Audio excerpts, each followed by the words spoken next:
Oh, I was started doing, I think Jeff, you and I talked when we first talked about the stuffed balloons. I did do that for Valentine's Day at the mall. I will be changing things drastically for Easter because we're doing it for Easter as well. I had just done a couple of months. They're putting us right next to the Easter Bunny, which will be great. But I did ask them if they had an extra room because I will be building after talking to, I can't remember her name, Marlene Potts. She said if you could make them way ahead of time, because what I was doing for Valentine's Day was kind of, they could choose their plushie, choose their, their topper, and we would make it there. And I'd never expected it to be as busy as it was going to be. So that was way too difficult to build custom. I mean, they didn't have a ton of options, but still, when you have 20 people waiting and you're sweating and trying to get everything done. So now we asked to have, if they had an extra room somewhere that we could just build a bunch of them, keep them there. And then we will have our machine in case we, need to make some adjustments on stuff, but at least, they'll already be made as opposed to trying to make those customized. But it was great. I don't know if anybody else thinks about that. I paid $250 for 4 days, which seems like a lot, but the money we made from it was worth it. It was a big deal. And I didn't even advertise. I just went because I thought I'd give it a try. So for Easter, we've been sending out emails and whatnot. So hopefully we'll get some pre-orders. Yeah, pre-orders and then just pick it up at the mall. Correct. Right. Yes. Yep. That's running around again. Yeah.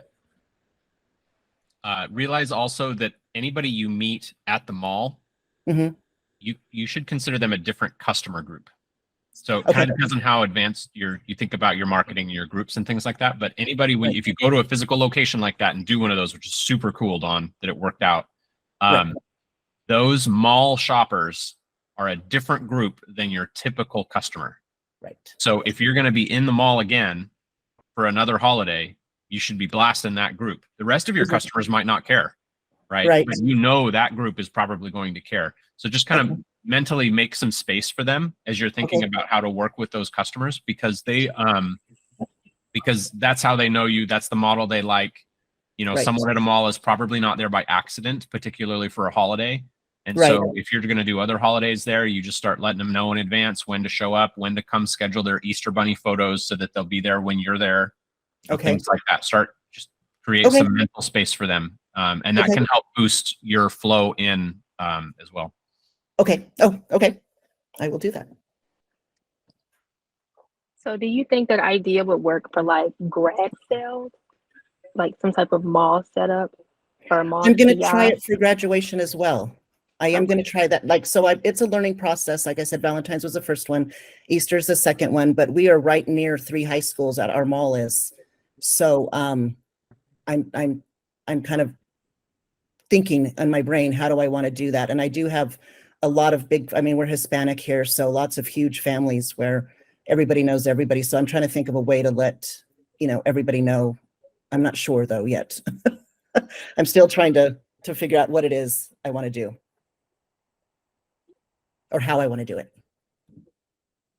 If any of the rest of you are thinking about that kind of idea, mall kiosk kind of thing, or, shopping center, thing like that, my recommendation to you is to start extremely small and stay extremely small. Do not go in there and rent for a month. You want a few days at a kiosk right next to something where you want to be. And particularly if it's a mall, it's a large shopping center right now. In general, they're hurting for tenants.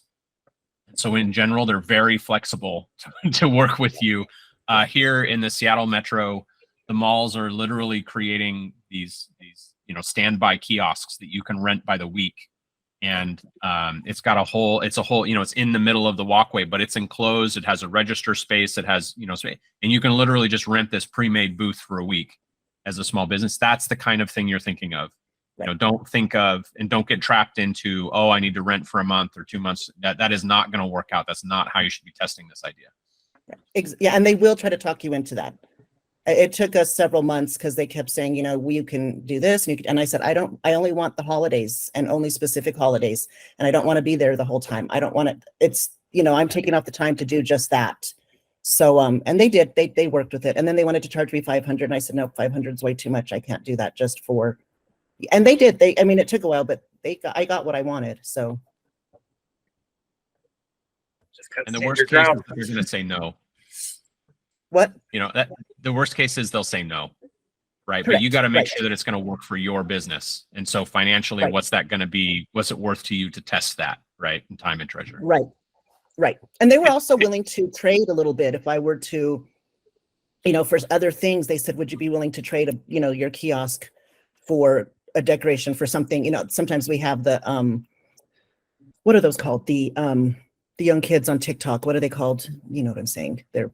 They come in and they talk, and I can't remember what they're called, but they'll come in and they want to decorate so they can take pictures and do all of these things. So hopefully, you know, as we go along and they get to trust me a little bit more, we can start doing something like that as well.